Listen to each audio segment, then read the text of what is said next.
Hi എല്ലാവർക്കും നമ്മുടെ പുതിയ വീഡിയോയിലേക്ക് സ്വാഗതം. ഇപ്പം ഞങ്ങൾ കുറച്ച് ദിവസമായിട്ട് കുറച്ച് തിരക്കിലൊക്കെ കേട്ടോ, അതുകൊണ്ടാണ് വീഡിയോ ഇടാൻ പറ്റാത്തത്. അപ്പം തിരക്കെന്താണെന്ന് ചോദിച്ചു കഴിഞ്ഞാൽ ഞങ്ങൾ വേറെ കുറച്ച് പുതിയ പരിപാടികളും കൂടെ തുടങ്ങിയിട്ടുണ്ട്. അപ്പം എന്താണെന്ന് വെച്ചാൽ കുറച്ച് ജാതിയൊക്കെ തോട്ടം പാട്ടത്തിനൊക്കെ എടുത്തിട്ടുണ്ട്. അപ്പം അതിൻ്റെ കുറച്ച് പരിപാടിയിലൊക്കെയാണ്. അപ്പം നമ്മളിത് ആദ്യമായിട്ട് ചെയ്യുന്ന പരിപാടികളാണ്, അതുകൊണ്ട് വലിയ ഐഡിയ ഒന്നുമില്ല. അപ്പം അതിൻ്റേതായ കുറേ ബുദ്ധിമുട്ടുകളൊക്കെ ഉണ്ട്. അപ്പം ഞങ്ങൾ കുരു അത്രയും വേറെ ആക്കി ഇനി അത് ഉണങ്ങുകയൊക്കെ ചെയ്യണം. അങ്ങനെ കൊണ്ട് ഒരുപാട് പണികളൊക്കെ ഉണ്ട്. അപ്പോൾ ഇത് ചെയ്യുന്നവർക്കൊക്കെ അറിയാം. ഒരു നമ്മളെടുക്കുമ്പം ഇത് പൊട്ടിയൊന്നും പോകരുത്, ഇതുപോലെ തന്നെ ഇരിക്കണം. അപ്പം അതിന് വേണ്ടിയിട്ട് എളുപ്പത്തിൽ ചേട്ടാ ഇന്ന് കണ്ടുപിടിച്ച ഐഡിയ കേട്ടോ കത്രിക. ഇത്രയും ദിവസം ഞങ്ങൾ കൈ കൊണ്ടൊക്കെ ആയിരുന്നു. ഇത് നല്ല അടിപൊളി കേട്ടോ. ചിലതൊക്കെ ഇങ്ങനെ കേട്ടോ വിട്ട് തന്നെ ആയിരിക്കും ഇരിക്കുന്നത്. ജസ്റ്റ് ഇതിങ്ങനെ പൊളിച്ചെടുക്കുക.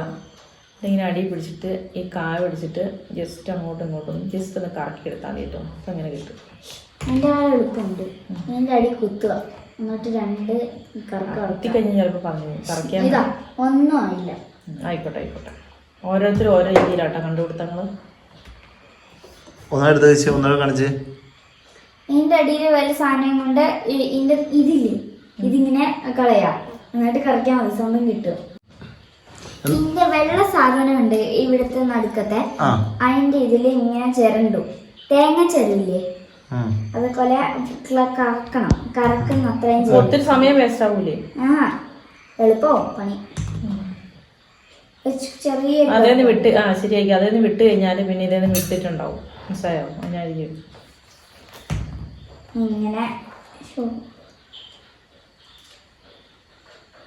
പൂനൊന്നും ആയില്ല. ആഹാ ഒന്ന് കാണിച്ച് മോളതെ മൂട് കാണിച്ച് മൂട് കാണിക്കടി വിശയുടെ. വിശയുടെ കാര്യം സക്സസ് ആണല്ലോ സംഗതി. കേട്ടോ അതേലാ പിടുത്തം മുഴുവൻ ഇതിന്റെ ഇത് ഉള്ളത്. വലിയ ഉള്ളി കേട്ടോ. അതാണ് നമ്മൾ ഈ കുരു ചെറുത് വീഴുന്ന പാടെ പോയല്ലേ, അത് വിട്ടു പോകുന്നതായിരിക്കും. ഇല്ലാത്തതിന്റെയാണ് ഈ താഴെ വീഴുമ്പത്തേനും പറഞ്ഞു പോകുന്നത് അല്ലേ. കൃഷിയൊക്കെ എല്ലാം അടിപൊളിയായിട്ട് ഇടലുണ്ട്. ഞാൻ വിചാരിച്ചു കൃഷി എങ്ങനെ ഇതല്ല അടിപൊളിയായിട്ട് എടുക്കുന്നത്. ചോളം നേരെ കമ്പും കോലൊന്നും കയ്യിലില്ലായിരുന്നല്ലോ, ഉണ്ടായിരുന്നോ? അപ്പൊ മെയിനായിട്ട് റിസോർട്ടിന്റെ പണിയിലായിരുന്നു. അപ്പൊ അതിന്റെ വീഡിയോസ് ഒക്കെ ആയിരുന്നു ഇട്ടുകൊണ്ടിരുന്നത്. അപ്പൊ കുറച്ചായിട്ട് ഇപ്പൊ വീഡിയോ ഒന്നും ഇട്ടിട്ടില്ല. കാരണം വെച്ച് കഴിഞ്ഞാൽ തറ കെട്ടിക്കൊണ്ടിരിക്കുവായിരുന്നു. അപ്പൊ തറ പൂർത്തിയായിട്ട് ഇടാന്ന് വിചാരിച്ചു. അപ്പൊ ആ സമയത്താണ് ഞങ്ങള് ഈ പരിപാടി പിടിച്ചത്. ഈ പരിപാടിയില് ഞങ്ങളൊരു തോട്ടം എടുത്തതാട്ടോ, പാട്ടത്തിന് വാങ്ങിയത്. അപ്പം അവിടെ ഒരുപാട് പണികളുണ്ടായിരുന്നു. അപ്പം അതിൻ്റെ തിരക്കിലായി കഴിഞ്ഞപ്പം ഇടയ്ക്ക് സമയം കിട്ടുമ്പോഴൊക്കെ പോയി തറ കെട്ടിക്കൊണ്ടിരുന്നത്. അപ്പം തറ കെട്ടി ഞങ്ങൾ ഏതായാലും തീർത്ത് വെച്ചിട്ടുണ്ട് കേട്ടോ. ആണ് എല്ലാം കൂടെ ഒരുമിച്ച് ഓടാനായിട്ട് ഇച്ചിരി ബുദ്ധിമുട്ടാണ്. ജാതി കുറേശ്ശെ വാടി തുടങ്ങി. നല്ല വെയിലായിരുന്നല്ലോ, നല്ല വെയിലത്തെ എടുത്തത്. അപ്പം ജാതി കുറെ ഉണങ്ങിപ്പോയായിരുന്നു. അപ്പം ഇത്രയും ദിവസമായിട്ട് ഞങ്ങൾക്ക് നല്ല രീതിയിലൊന്നും കിട്ടിയില്ലായിരുന്നു. കാരണം ഉണങ്ങിയ കായൊക്കെ ആയിരുന്നു മെയിനായിട്ട് കിട്ടിക്കൊണ്ടിരുന്നത്.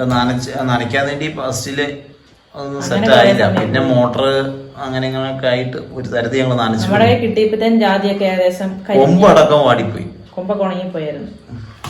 പിന്നെ നനച്ച് വന്നപ്പോ കൊറേയൊക്കെ രക്ഷപ്പെട്ടു. അന്നേരത്തേനും മഴയും പെയ്തുകൊണ്ട് ഞങ്ങൾ രക്ഷപ്പെട്ടു കേട്ടോ. ഇതിപ്പോ ബാക്കിയുള്ളത് കരിയാതെ കിട്ടി. ഇതപ്പോ കേട്ടോ ആദ്യമായിട്ട് നല്ല പൂ കിട്ടിയത്. ബാക്കിയൊക്കെ ഉണങ്ങി കരിഞ്ഞ് നമുക്ക് പൊളിക്കാനും ഭയങ്കര പണിയാ, നഖമൊക്കെ പോവും. ഫസ്റ്റ് ക്വാളിറ്റിയിലൊന്നും അല്ല കിട്ടിയത്, മൊത്തം തേർഡ് ക്വാളിറ്റി സെക്കൻഡ് ക്വാളിറ്റി ആയിട്ടാണ് കിട്ടിക്കൊണ്ടിരുന്നത്.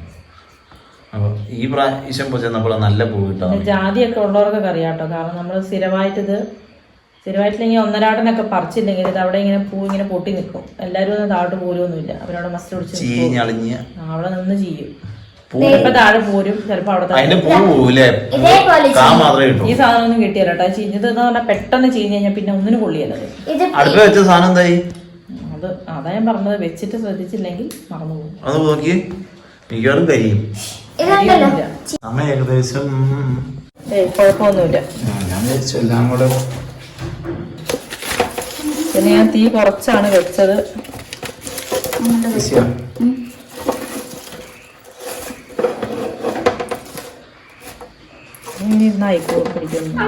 ഈ പാത്രത്തിന്റെ പേരെന്താ? ഡിഷ്. ഇതല്ലേ നമ്മുടെ റബ്ബറിന്റെ പാല് ഉറയൊഴിച്ച് ഷീറ്റ് ഉണ്ടാക്കുന്ന പാത്രമാണിത്, ഡിഷ്.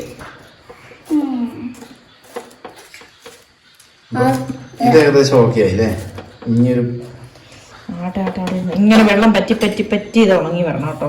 അതാണ് ഇതിന്റെ. ഒറ്റ വെയില്. പിന്നെ വേറെ ചില കുറച്ച് ഐഡിയകളൊക്കെ ഞങ്ങൾ കണ്ടുപിടിച്ചിട്ടുണ്ട് കേട്ടോ, അത് പെട്ടെന്ന് ഉണങ്ങി കിട്ടാനൊക്കെ. കാണിച്ചു തരും, വഴിയെ കാണിക്കും. കാരണം ഞങ്ങൾ ആദ്യം അതായിരുന്നു ചെയ്തുകൊണ്ടിരുന്നത്. അപ്പൊ കുറച്ചല്ലേ ഉണ്ടായിരുന്നുള്ളൂ. പിന്നെ ഇപ്പം ഇച്ചിരി കൂടുതലുള്ളതുകൊണ്ടാണ് ഞങ്ങൾ ഡിഷിലേക്ക് മാറ്റിയത്. ഒരു പകുതിയൊക്കെ ഉണക്കായി കഴിഞ്ഞാൽ നമുക്ക് വേഗം വേഗം ഉണങ്ങിയെടുക്കാനുള്ള പരിപാടികൾ. ബൾബ് ഇട്ട് ഉണങ്ങുന്നവരൊക്കെ ഉണ്ടാവുമായിരിക്കും. ഇനി ഇതൊന്നും അല്ലാതെ നല്ല ഐഡിയാപരമായിട്ട് പെട്ടെന്ന് അങ്ങനെയുള്ള ഐഡിയകളൊക്കെ, അതായത് സാധാരണക്കാർക്ക് വലിയ സെറ്റപ്പിലൊന്നും അല്ല, അല്ലാണ്ട് ഉണക്കാൻ പറ്റുന്ന ആർക്കെങ്കിലും ഐഡിയ ഒക്കെ ഉണ്ടെങ്കിൽ പറഞ്ഞു തരണം കേട്ടോ. ഞാൻ ആദ്യം പറഞ്ഞു ഞങ്ങളത് ആദ്യമായിട്ടാണ്. അപ്പോൾ ഞങ്ങൾ കണ്ടുപിടിച്ച് വരുന്നേ ഉള്ളൂ, ഓരോരോ കണ്ടുപിടുത്തങ്ങളിലൂടെ ഓരോ രീതിയിൽ. പിന്നെ സ്റ്റോർ ഇതിന്റെ ഒക്കെ ഉണ്ടല്ലോ, കറണ്ട് ഉണങ്ങുന്നതുകൊണ്ട്. പിന്നെ അതൊന്നും കൂട്ടരുത്, അല്ലാതെ ജാതിയൊക്കെ ഉണ്ടെങ്കിൽ നമുക്ക് അങ്ങനെയൊക്കെ ഓക്കെ. കാരണം നമുക്ക് എപ്പോഴും ആവശ്യമുണ്ടല്ലോ. നമ്മുടെ ഇപ്പൊ അങ്ങനെയൊന്നും അല്ലാത്തത് കൊണ്ട് നമുക്ക് ആ രീതിയിലൊന്നും ഓക്കെ അല്ല.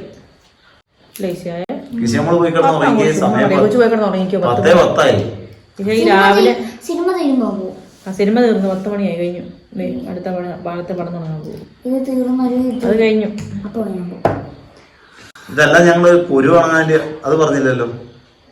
ഇത് ജാതിപത്രിയാട്ടോ. കാരണം ജാതിപത്രി നമുക്ക് പുകയത്തിട്ട് ഉണക്കാൻ പറ്റിയല്ല. കാരണം ഉണക്കി കഴിഞ്ഞാൽ അതിന്റെ കളർ മുഴുവൻ പോയി പോകും. അപ്പൊ ഞങ്ങള് കുരു ഉണക്കാൻ വേണ്ടിട്ട് ഒരു സ്റ്റോറൊക്കെ സെറ്റ് ആക്കിയിട്ടുണ്ട്. അത് തന്നെ സ്വന്തമായിട്ട് ഉണ്ടാക്കിയതാ.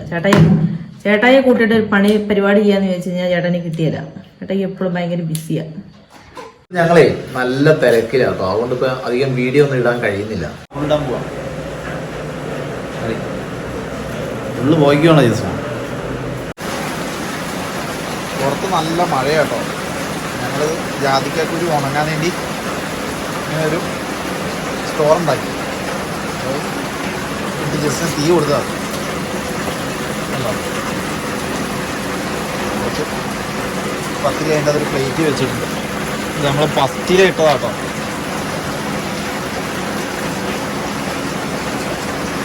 ഇത് നല്ല കുരു കേട്ടോ. ഇതിനെ കേൾക്കാമെന്ന് അറിയത്തില്ല, നല്ല മഴയുടെ സൗണ്ടാണ്. ഇത് നല്ല കുരു, ഇത് സെക്കൻഡ് കുരു കേട്ടോ. കളർ വ്യത്യാസമുണ്ട്, രണ്ടിന് കേട്ടോ കളർ വ്യത്യാസമുണ്ടോ. എന്ത് വട്ടാന്നൊന്നും ആരും വിചാരിച്ചേക്കരുത് കേട്ടോ. ഞങ്ങൾ പത്രി ഉണങ്ങാൻ വേണ്ടി പുതിയ ഓരോരോ കണ്ടുപിടുത്തങ്ങളിലൂടെ ഇങ്ങനെ നടന്നുകൊണ്ടിരിക്കുകയാണ്. അപ്പോൾ അത് നമുക്ക് ഇരിക്കാൻ എളുപ്പത്തിൽ മറ്റേ കുത്തി ഇരിക്കണ്ടേ, അതിനുവേണ്ടി കട്ടയൊക്കെ വെച്ച് സെറ്റാക്കി പൊക്കിയിട്ട് ഒരു പാത്രത്തിനുള്ളിൽ തീ ഇട്ടു. അതായത് ഞങ്ങൾ മറ്റേ കരിയില്ലേ, എന്താ പറയുക, നമ്മൾ ഈ കോഴിയൊക്കെ ചൂടുന്ന കരിയില്ലേ, ഈ കരിയാണ്. അപ്പോൾ ആ കരിക്ക് തീ പിടിക്കാൻ വേണ്ടിയാണ് ചകിരിയോട് വെച്ച് ഇപ്പോൾ തീ ഇട്ടതാണ് കേട്ടോ. അത് കഴിയുമ്പോൾ അത് കത്തി തീർന്ന് പിന്നെ കനലായല്ലോ. അപ്പോൾ ആ കനലിൽ വെക്കണം. കാരണം പത്രിക്ക് പുക പിടിക്കാൻ പാടില്ല. അതുകൊണ്ട് ഡിഷിനകത്ത് വെച്ച് മൂടി വെച്ചേക്കും കേട്ടോ. പടി തീ കത്തിച്ചേക്കുന്നുണ്ട്, മൊത്തം ഒന്ന് ആവിച്ച് സെറ്റായി വരും. അത് കഴിയുമ്പോൾ നമുക്ക് ഇതതിനകത്ത് ഇട്ടിട്ടുണ്ട്, ഓൾറെഡി കരി ഇട്ടിട്ടുണ്ട്. ഇതേപോലെ അപ്പം കരി പിന്നെ ചൂടായല്ല, തീ പിടിച്ച് കഴിയുമ്പോൾ അല്ല കനലായി കഴിയുമ്പോൾ പിന്നെ അവിടെ ഇരുന്നോളും. അപ്പം പിന്നെ നമുക്ക് അങ്ങനെ ചെറിയ തീ വെച്ചിട്ട്, തീരല്ല ചൂടിലിട്ട് ഉണക്കാനുള്ള സെറ്റപ്പ്.